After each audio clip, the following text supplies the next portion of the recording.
Happy Saturday morning, folks. Brewcephas here. Cheers to breakfast beers. Cheers. Oof. Are we drinking expired beers?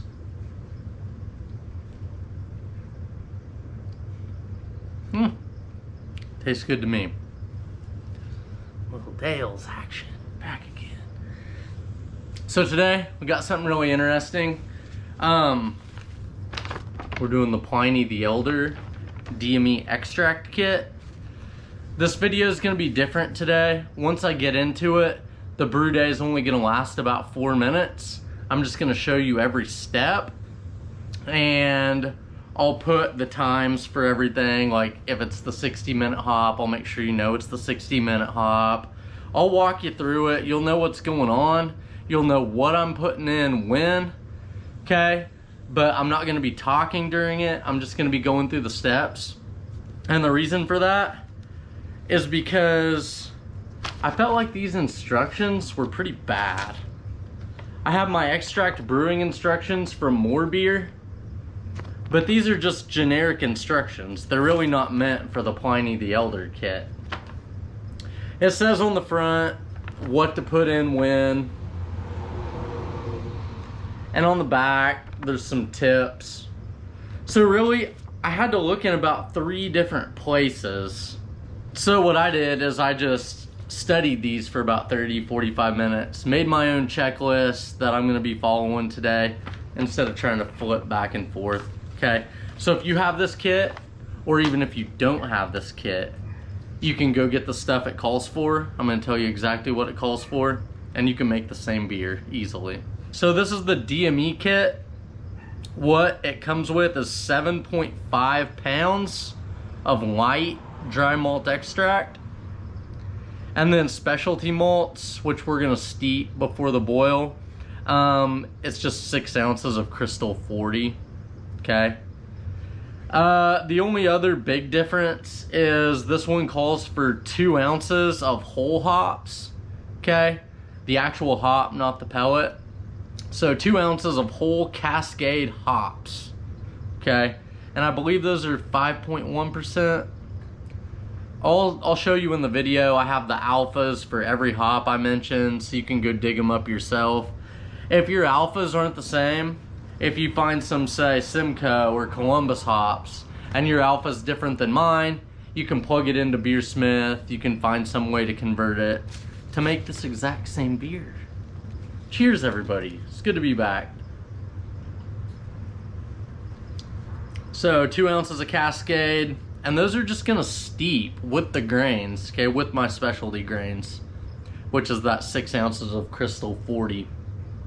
After they steep for 30 minutes, as my water's rising to 170, I'm gonna pull them out, okay? After 30 minutes, I'm gonna pull them out. If I hit 170 degrees Fahrenheit before the 30 minutes is up, I'm just gonna kill the flame so it doesn't get any hotter, and I'm gonna finish my 30-minute steep.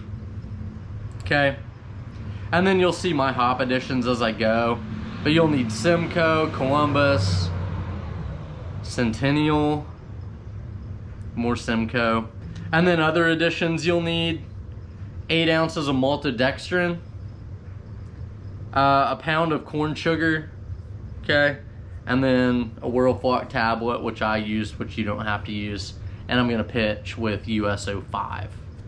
Okay, so I'm hoping to hit 1070 to 1074 today, original gravity, which would put me about 8% ABV if it ferments out well. Okay, that's what I'm hoping for, 1070 to 1074. I'm just dumping in some DME and some maltodextrin and some corn sugar, so I'm gonna get pretty much all the contents into the wort, so I don't see why I couldn't hit that number or be fairly close to it. Okay, that's about it. Oh, so MoreBeer said this is the original Pliny the Elder recipe given to us directly by Vinny at Russian River Brewing Company. Wow. We could get into the background. Who was Pliny the Elder historically? Maybe on 24 Ounce Tuesday, we'll talk about Pliny the Elder and who he was. Okay, cheers everybody. Let's hit this brew day, and then I'll come back and I'll be in front of the camera again to pitch the yeast and to talk numbers a little bit. Okay, cheers. Okay, so I'm gonna start by adding 5 gallons of water to the RoboBrew. Sorry, 6 gallons. Oh man, not sure why I turned my pump on.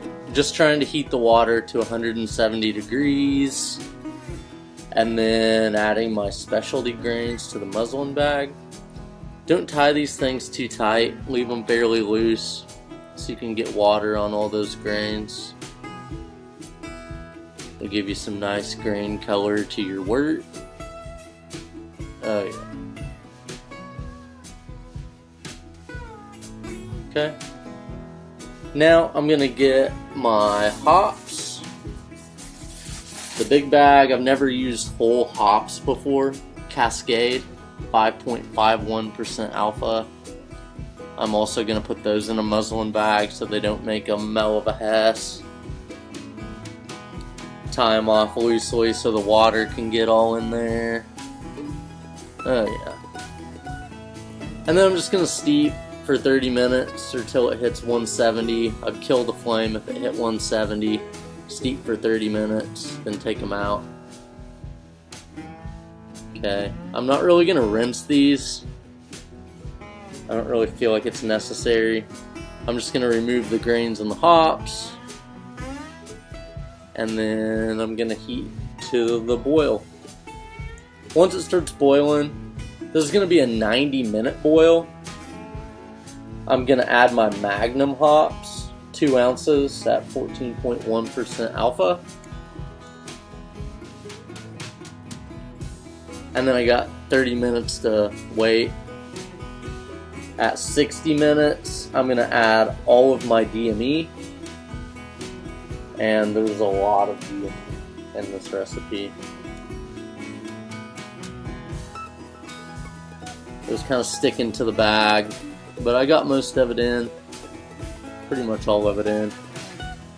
And then I'm gonna add my 8 ounces of maltodextrin.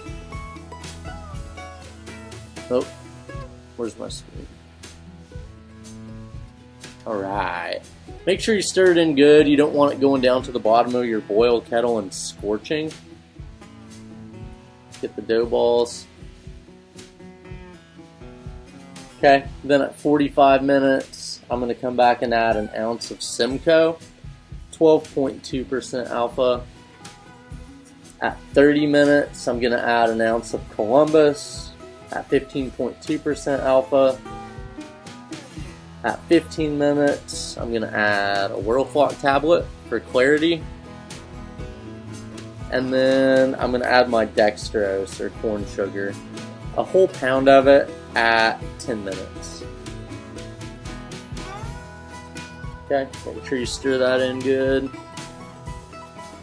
And then it's time to flame out. And at flame out, we're going to whirlpool some hops. This is a double IPA.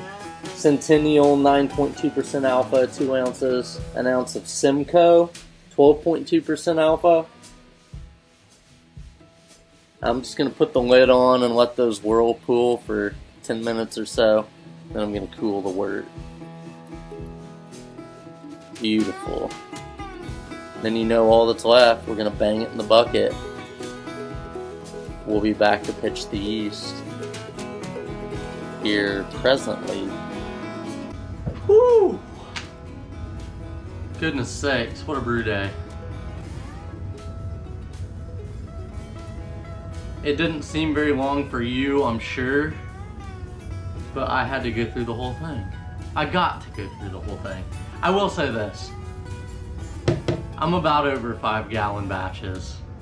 I talked one of these 24-ounce Tuesdays ago about doing little 1-gallon all-grain batches.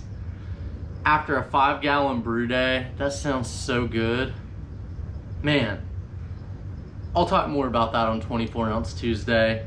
We'll also talk about who was Pliny the Elder historically.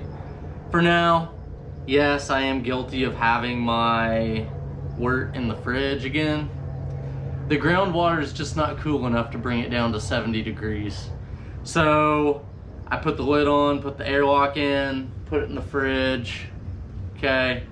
And now that it's nice and cool, it's cool to the touch, so it's great. I'm gonna pitch my US-05.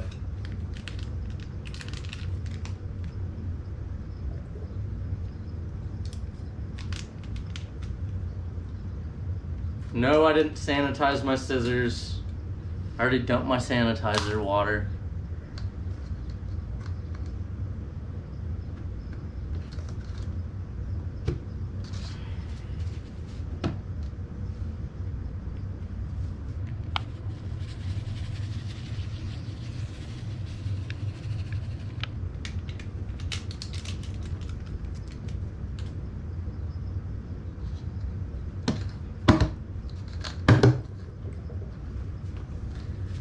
That's it. I say that's it. It was quite a day. Anyway, it's been fun. Well, I'll be back for 24 ounce Tuesday. Hope to see you here. And then next Saturday, we'll do something fun. Not sure what it's gonna be yet, but I'll keep you posted. Dry hops. I don't know if I talked dry hops. I'm gonna come back after fermentation's done. I'm gonna add 3 ounces of Columbus, 15.2% alpha. I'm gonna add 1 ounce of Centennial at 9.9% alpha, and 1 ounce of Simcoe at 12.2% alpha. Okay, so a double IPA for sure. Oh, numbers. So I was going for 1070 to 1074.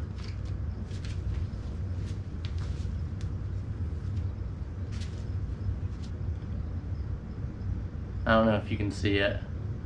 I hit 1070 right on the money. So much for that DME that was stuck in the bag and didn't want to leave. Gotcha, sucker. Have a good day, folks. I will see you on Tuesday for 24 ounce Tuesday. Hope to see you there. Cheers.